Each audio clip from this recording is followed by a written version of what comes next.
రెటికా మరో breaking news చూస్తున్నాం. మహబూబాబాద్ జిల్లా తొర్రూరులో విషాద ఘటన చోటు చేసుకుంది. తొర్రూరులోని సుప్రీత్ హాస్పిటల్లో వైద్యం వికటించి ఓ వ్యక్తి ప్రాణాలు కోల్పోయిన ఘటన కలకలం రేపుతోంది. బాధితుడి మృతిపై బంధువులు తీవ్ర ఆగ్రహం వ్యక్తం చేశారు. డాక్టర్ల నిర్లక్ష్యమే కారణమంటూ హాస్పిటల్లోనే మృతదేహాన్ని ఉంచి బంధువులు ఆందోళన చేపట్టారు. దీంతో ఆసుపత్రి ఎదుట ఉద్రిక్తత పరిస్థితి నెలకొంది. ఈ ఘటనపై అధికారులు స్పందించాలని డిమాండ్ చేశారు. రమ్మని సాగరమని బయటికి రమ్మని బయట తీసుకొచ్చిన ఆనందం తీసుకొచ్చిన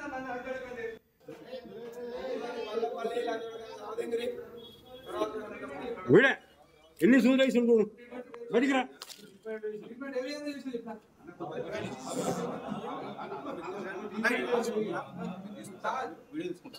మూడు కొట్లు వేసేసింది సార్, 6 ఇంజక్షన్లు వేసింది సార్, ఒళ్ళు బ్లాక్ అయితేనే ఉన్నాయి సార్. స్కానింగ్ సెంటర్ కాడికి పోయింది సార్, 5 నిమిషాలు జరిగిపోయింది సార్.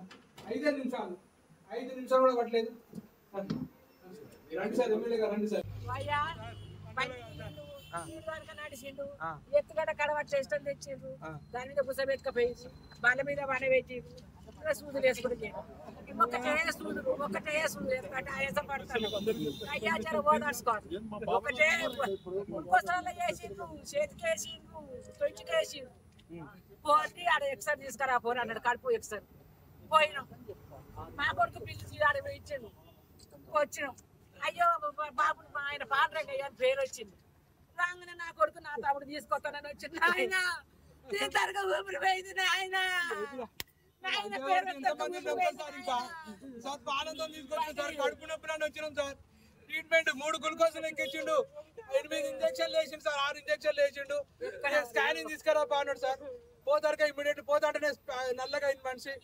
5 నిమిషాలు స్కానింగ్ సెంటర్ కాడికి పోగానే 5 నిమిషాలు ఆగడు. 5 నిమిషాల్లో ప్రాణం పోయింది సార్. మా నాన్నడు ప్రాణం పోయింది సార్.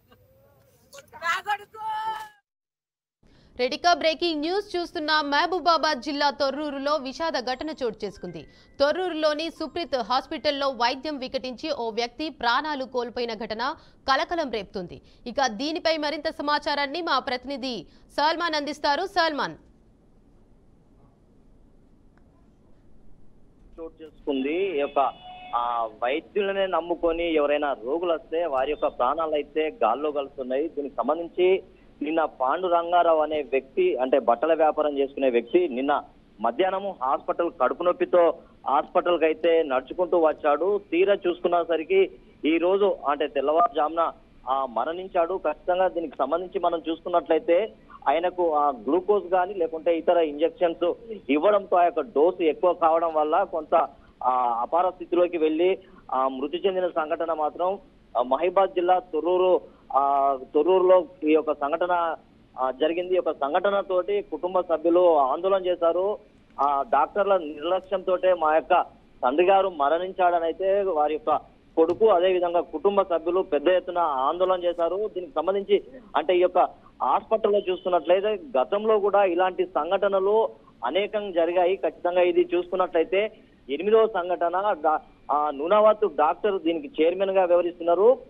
రాజారాం అనే వ్యక్తి కూడా మేనేజ్మెంట్ చేస్తున్నాడు. ఇలాంటి సంఘటనలు జరిగితే కనుక ఇది ఎవరైతే చికిత్స కోసం వచ్చారో వారినే భయభ్రాంతులకు గురి చేసి పోలీస్ కేసులు పెట్టిస్తాం, ఆ డాక్టర్ల పైన లేకుంటే హాస్పిటల్ల పైన దాడి కనుక చేసినట్టయితే ఖచ్చితంగా మీ మీద కేసులు నమోదైతే మీరు జైలు పాలవుతారు అనేది మాత్రం ఖచ్చితంగా భయభ్రాంతులకు, పోలీసులతోటి భయభ్రాంతులకు గురి చేస్తున్న సంఘటనలు అనేకం జరిగినాయి. దీనికి సంబంధించి వైద్య శాఖ కూడా కొంత నిర్లక్ష్యంగా వ్యవహరిస్తుంది. ఇలాంటి సంఘటనల మీద ఎవరైతే హాస్పిటల్ కు సంబంధించిన డాక్టర్లు వారు ఎంతమంది ఉన్నారు, ఎంతమంది సిబ్బంది ఉన్నారు, లేకుంటే ఆ హాస్పిటల్ కు ప్రికాషన్స్ ఏమున్నాయనేది మాత్రం కొంత డాక్టర్లు వైద్యాధికారులు మాత్రం ఇప్పటి వరకు దాన్ని తనిఖీలు సందర్భాలు లేవు. గతంలో చూసుకున్నట్లయితే కూడా 8 మంది చనిపోతే కూడా ఇప్పటి వరకు డిఎంహెచ్ఓ అధికారులు అయితే హాస్పిటల్ ను సందర్శించలేదు, లేకుంటే ఆ హాస్పిటల్లో జరిగిన సంఘటనల మీద కూడా విచారణ జరిపించలేదు. అంటే మనం చాలా మంది ఎవరైతే మరణించిన కుటుంబాలు అయితే ఉన్నాయో వారు కూడా అనేక ఆరోపణలు చేస్తున్నారు. డాక్టర్లు ఒకవేళ వచ్చినా, వైద్యాధికారులు డిఎంహెచ్ఓ అధికారులు ఆఫీస్ నుండి వచ్చినా వారు డబ్బులు తీసుకొని తూతు మంత్రంగా ఇది విచారణలో ఎలాంటి విషయాలైతే బయటికి చెప్పకుండా వెళ్ళిపోతున్నారు అనేది అయితే చాలా మంది చనిపోయిన కుటుంబ సభ్యులైతే ఆరోపిస్తున్నారు. ఇలాంటి హాస్పిటళ్ల మీద ఖచ్చితంగా కఠిన చర్యలు తీసుకోవాలి. ఈ యొక్క తొర్రూరులో చూసుకున్నట్లయితే అనేక హాస్పిటల్లో కూడా ఇలాంటి సంఘటనలు జరుగుతాయి. ఎందుకంటే అదంతా ట్రైబల్ ఏరియా, లేకుంటే ఎస్టీలు ఉన్న ఏరియా. ఖచ్చితంగా వరంగల్ కు మెరుగైన చికిత్స కోసం వరంగల్ కు రాలేని పరిస్థితిలో ఉన్నప్పుడు ఆ యొక్క తొర్రూరులో ఇక్కడనే చికిత్స చేసుకుంటామనే ఆలోచనతోటి హాస్పిటల్ కు వెళ్లడంతో ఇలాంటి సంఘటనలు అయితే జరుగుతున్నాయి. ఈ యొక్క రంగారావు అనే వ్యక్తి మాత్రం వ్యాపారం చేసుకునే బట్టల వ్యాపారి. ఖచ్చితంగా కడుపు నొప్పితోటి హాస్పిటల్ కు నడుచుకుంటూ వచ్చి ప్రాణాలు కోల్పోయిన సంఘటన మాత్రం వారి యొక్క కుటుంబంలో చాలా విషాద ఛాయలు అయితే నెలకొన్నాయి. ఖచ్చితంగా మాకు న్యాయం చేయాలని అయితే పెద్ద ఎత్తున బంధువులు ఆందోళన చేస్తున్నారు. ఖచ్చితంగా మనం చూసుకున్నట్లయితే వైద్యాధికారులు కూడా దీని మీద కఠిన చర్యలు తీసుకోవాలి. ఇలాంటి హాస్పిటల్ మీద వైద్యాధికారులు కొంత నిర్లక్ష్యంగా వ్యవహరిస్తున్నారని అయితే కుటుంబ సభ్యులు ఆరోపిస్తున్నారు. అయితే సల్మాన్, బంధువులు డాక్టర్ల నిర్లక్ష్యం వల్లే ప్రాణం పోయిందని ఆరోపిస్తున్నారు. సో దీనికి సంబంధించిన వారు ఎలాంటి ఆధారాలు చూపుతున్నారంటారు?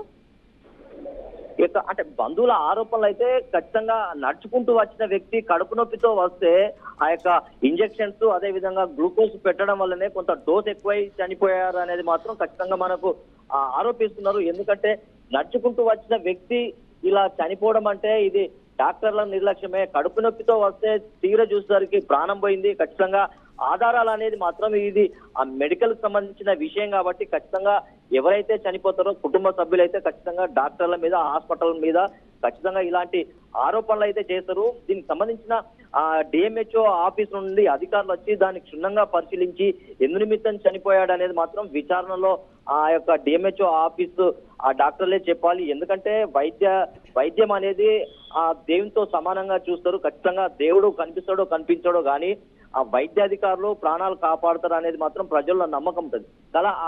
ఆ నమ్మకాన్ని మాత్రం ఇలా ఇంజెక్షన్స్ కానీ లేకుంటే గ్లూకోజ్ ఆ డోసు ఎక్కువ ఇవ్వడం వల్లనే చనిపోయిన అనేది అయితే ఒక కుటుంబ సభ్యులు ఆరోపిస్తున్నారు.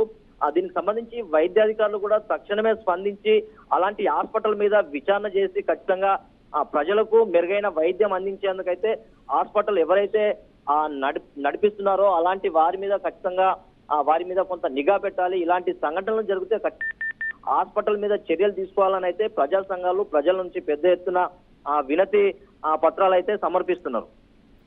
అయితే సల్మాన్, సుప్రీత్ హాస్పిటల్ యాజమాన్యం ఇప్పటి వరకు ఏమైనా అధికారికంగా స్పందించిందా? అసలు వారు వైద్య నిర్లక్ష్యం ఆరోపణలను ఖండించారా లేక విచారణకు సిద్ధమన్నారా? ఇప్పుడు మనం చూసుకున్నట్లయితే ఆ యొక్క సుప్రీత్ హాస్పిటల్ వెంకన్న, నునవాతు వెంకన్న, అదే విధంగా రాజారాం అనే వ్యక్తి మేనేజ్మెంట్ డైరెక్టర్ ఖచ్చితంగా వీరు కూడా అందుబాటులోకి లేరు. ఎందుకంటే ఇలా చనిపోవడం వల్ల హాస్పిటల్లో ఎవరైనా చికిత్స కోసం వచ్చి చనిపోతే ఖచ్చితంగా అక్కడ ఉన్న హాస్పిటల్ యాజమాన్యం, డాక్టర్లు ఖచ్చితంగా అక్కడ నుండి ఎస్కేప్ అయిన సందర్భాలు కూడా వీరు కూడా అంటే అందుబాటులో లేకుండా ఉన్నారు. అక్కడ స్థానికంగా హాస్పిటల్లో ఎవరైతే పనిచేస్తారో వారు అక్కడ హాస్పిటల్లో ఏదైనా సంఘటనలు జరగకుండా లేకుంటే పెద్ద ఎత్తున బంధువులు ఎవరైతే చనిపోయారో వారి యొక్క బంధువులు ఏదైనా పగలగొట్టడం జరుగుతుంది అనేది మాత్రం కింది స్థాయి ఉద్యోగులు మాత్రం అక్కడ ఉన్నారు. వీరైతే అందుబాటులోకి అయితే ఇప్పటి వరకు అయితే రాలేదు. ఎందుకంటే ఇలాంటి సంఘటనలు జరిగినప్పుడు ఖచ్చితంగా డాక్టర్స్ కానీ లేకుంటే ఆ మేనేజ్మెంట్ వారు కూడా అక్కడ నుండి కొంత ఎస్కేప్ అవుతారు. ఒకవేళ ఉన్నా పోలీస్ సిబ్బందిని అందుబాటులోకి తీసుకొచ్చుకొని ఇలాంటి సంఘటనలు జరగకుండా వారి మీద దాడులు జరుగుతాయనే ఆలోచనతో పెద్ద ఎత్తున పోలీసులు మాత్రం అక్కడికి చేరుకొని ఎలాంటి సంఘటనలు జరగకుండా మాత్రం పోలీసులు బందోబస్తు ఏర్పాటు చేస్తున్నారు. Right, thank you Salman.